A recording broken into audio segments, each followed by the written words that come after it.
दिए जा रहे हैं। शिक्षा द्वारा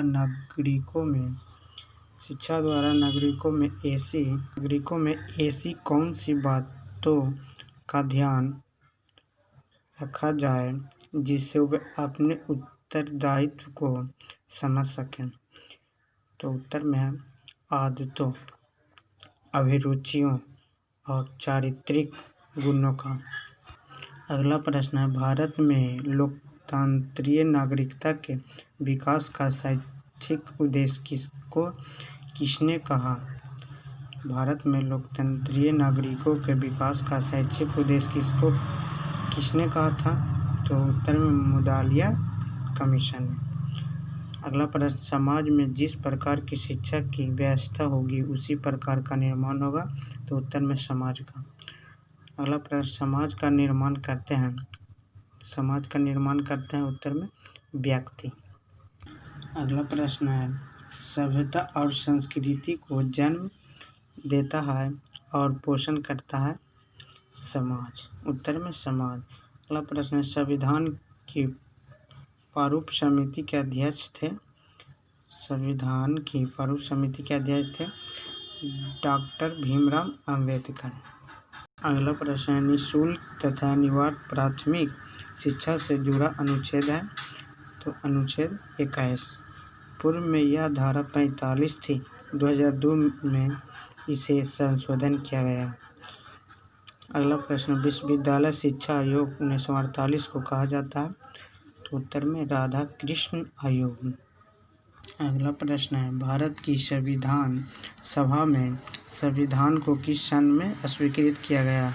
1949 में। अगला प्रश्न है, शिक्षा को समर्पित सूची में कब रखा गया? 1976। उत्तर में 1976 में। अब अगला प्रश्न, भारतीय संविधान कैसा है? तो उत्तर में लचीला। अगला प्रश्न है, शिक्षा को समर्पित सूची पर किस संविधान संशोधन द्वारा लाया गया है? तो उत्तर में 42वें। अगला प्रश्न है, भारतीय संविधान द्वारा प्रदत्त स्वतंत्रता का अधिकार के अंतर्गत विचार व अभिव्यक्ति की स्वतंत्रता किस अनुच्छेद के अंतर्गत आती है? तो अनुच्छेद 19 के अंतर्गत। अगला प्रश्न है, समाज में शिक्षक का स्थान बड़ा महत्वपूर्ण है।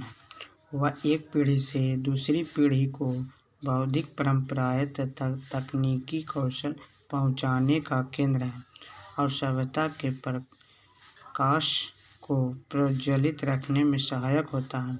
यह कथन किसका है? उत्तर में डॉक्टर सर्वपल्ली राधाकृष्ण का। उत्तर में डॉक्टर सर्वपल्ली राधाकृष्ण। अगला प्रश्न है, शिक्षा के अधिकार अधिनियम 2009 के अनुसार निजी स्कूलों में कितने प्रतिशत गरीब बच्चे को मुफ्त में नामांकन लेना होगा?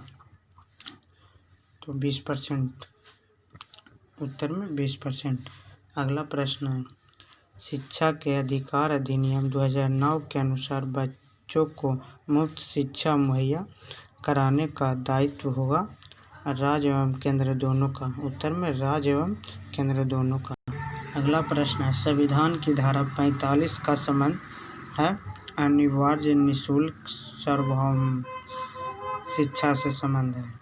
अगला प्रश्न है, भारतीय संविधान की धारा 25 का संबंध है? उत्तर में धार्मिक स्वतंत्रता से। अगला प्रश्न है, समान स्कूल व्यवस्था में शिक्षा दी जाती है समर्थ तथा असमर्थ दोनों बच्चों के लिए। अगला प्रश्न, संविधान के अनुच्छेद 37 से 51 तक किन तत्वों का वर्णन किया गया है? नीति निर्देशक सिद्धांत। अगला प्रश्न, हमारे देश में किसका अभाव है? तो वैज्ञानिकों को। हमारे देश में किसका अभाव है? तो वैज्ञानिकों को। अगला प्रश्न है, वर्तमान समय में किस शिक्षा की मांग अधिक बढ़ गई है? चिकित्सा शिक्षा की।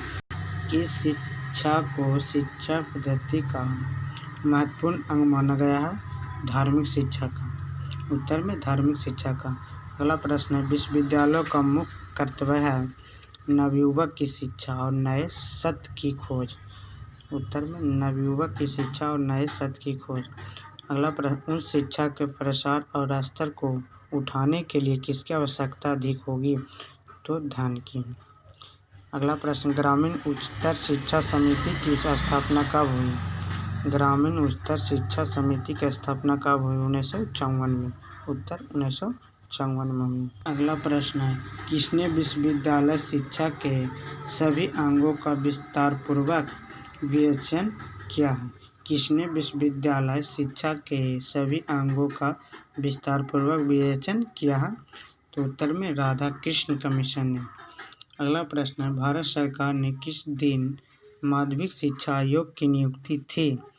तो 23 सितंबर 1952 को। अगला प्रश्न, माध्यमिक शिक्षा आयोग ने कब 14 अध्यायों में विभाजित 244 पृष्ठों की रिपोर्ट तैयार कर भारत सरकार की सेवा में प्रस्तुत किया? तो उत्तर में 14 मई 1905 को। अगला प्रश्न, शिक्षा के माध्यमिक और अध्ययन का अनिवार्य विषय माना गया है?